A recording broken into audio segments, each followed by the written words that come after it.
(25 de janeiro de 2019, 12 horas e 25 minutos).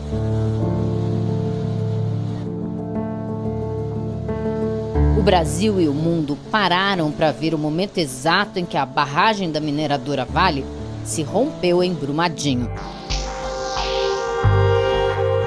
272 pessoas morreram. Os corpos de 3 delas nunca foram encontrados. A gente viu na televisão a barragem se romper e engolir pessoas, engolir carros, engolir plantações, engolir casas. A onda de lama que arrastou tudo já era conhecida dos brasileiros. 4 anos antes, a enxurrada marrom, cheia de detritos químicos, já tinha sido vista em outra tragédia, a de Mariana, também em Minas Gerais. A grande responsável, de novo, foi a Vale, dona da mineradora Samarco. Você ligava nos canais de televisão e você conseguia vê-la e divulgada na internet, Instagram. O que a gente via sistematicamente, o caso sendo coberto. Em Mariana, foram páginas e páginas nos jornais. Distrito de Bento Rodrigues, em Mariana, Minas Gerais. Reportagens de TV, transmissões ao vivo no rádio e na internet. A morte de 19 pessoas e do Rio Doce estavam dentro das casas e na palma da mão de qualquer um. No caso de Alagoas, nada disso aconteceu. Quando você tem um rompimento de uma barragem, o desastre ele é imediato. Então você tem soterramento de vales, a morte instantânea de pessoas que trabalhavam nas áreas. Aqui não. Aqui ele é gradual. A gente não teve o Estado brasileiro participando, a União participando junto com o caso. A gente não teve a imprensa nacional cobrindo o caso. Você já imaginou você divulgar que Maceió está afundando? O centro de Maceió, uma das capitais mais bonitas do Brasil, afundou em 2018. Pelo menos 5 bairros da capital de Alagoas foram atingidos por um tremor de terra provocado pela mineração de salgema a 1 quilômetro de profundidade. Quem cavou debaixo dos pés das pessoas foi a Braskem, a 6ª maior empresa de petróleo do mundo. O desastre afetou diretamente pelo menos 55 mil pessoas. Mas a cidade inteira sofre até hoje com o afundamento da área. O preço dos aluguéis dobrou e o trânsito ficou caótico. As grandes vias de Maceió, elas estão com um trânsito muito intenso e as pessoas não percebem que isso é consequência, de fato, dos bairros em afundamento. Mesmo assim, o desastre não é assunto na mídia. Saiu uma nota ali, uma nota ali. Ele não teve um acompanhamento. Quando não tem isso, a gente não tem uma pressão externa. Mas a Braskem investiu muito na divulgação da própria marca. Na internet, a publicidade passou a dizer que a empresa se preocupa muito com o meio ambiente. Eu acho engraçado o site dela, que ela diz a gente faz parte da solução. Ela não diz que ela é o problema, mas ela é parte da solução.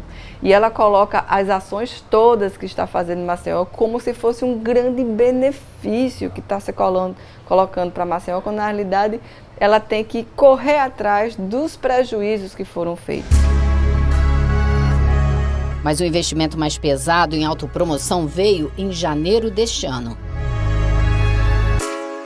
Foi quando a mineradora patrocinou um programa da Globo, o BBB, dizendo e falando sobre o meio ambiente, que ela preserva o meio ambiente, e quando ela promoveu o maior desastre socioambiental na área urbana em andamento no mundo. Para Alexandre, representante das vítimas, o buraco é bem mais embaixo ainda. Esses tentáculos do capital multinacional de uma mineradora que é a sexta maior do mundo, a maior das Américas, ele começa com a manipulação de dados e de autoridades no âmbito da fiscalização. Uma geóloga foi lá na frente e disse que desde 1995 já havia registros de deformação nas minas de sal-gema.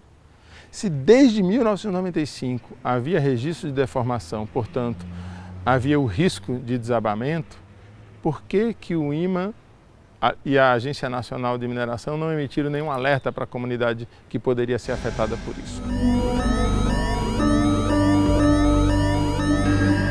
O que chamou a atenção é que em 2019, depois do terremoto, portanto depois que o crime da Braskem veio à tona, somente aí a Agência Nacional de Mineração começou a cobrar os relatórios de estabilidade, os sonares, começou a cobrar todo um conjunto de monitoramento, de relatórios de monitoramento. Por que a Agência Nacional não tinha esses relatórios antes do terremoto de 2018? E se tinha, o que ela fez com esses relatórios? A Evelyn é coordenadora do Observatório Caso Braskem e chamou a atenção do mundo para o problema. A gente já tinha conversado com alguns políticos, falando, vamos abrir uma CPI da Braskem? E eu fui entendendo que no Brasil a gente já não ia conseguir muitas coisas. Comecei a estudar como é que eu vou conseguir fazer incidência internacional. E aprendi como fazer incidência na ONU.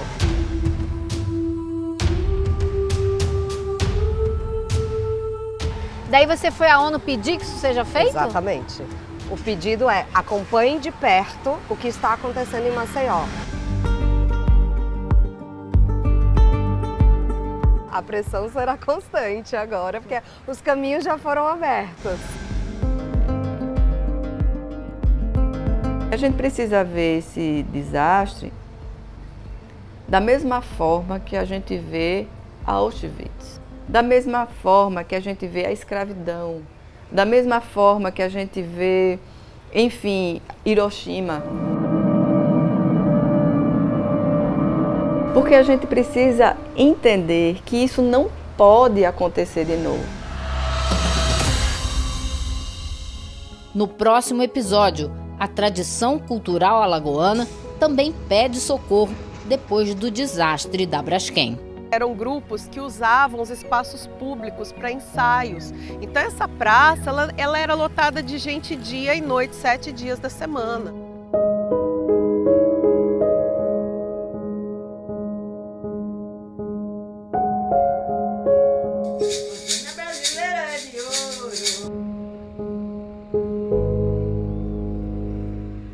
Resposta da Braskem. A Braskem assumiu o compromisso de reparar, mitigar e compensar os impactos causados pela subsidência do solo, tendo assinado diversos acordos com as autoridades competentes nesse sentido. A extração de sal-gema foi totalmente encerrada em maio de 2019 e a Braskem vem adotando as medidas adequadas para o fechamento definitivo dos poços de sal, conforme plano apresentado às autoridades e aprovado pela Agência Nacional de Mineração, ANM. Especificamente, quanto ao abalo sísmico registrado em 2018, não é possível correlacionar com as atividades de mineração.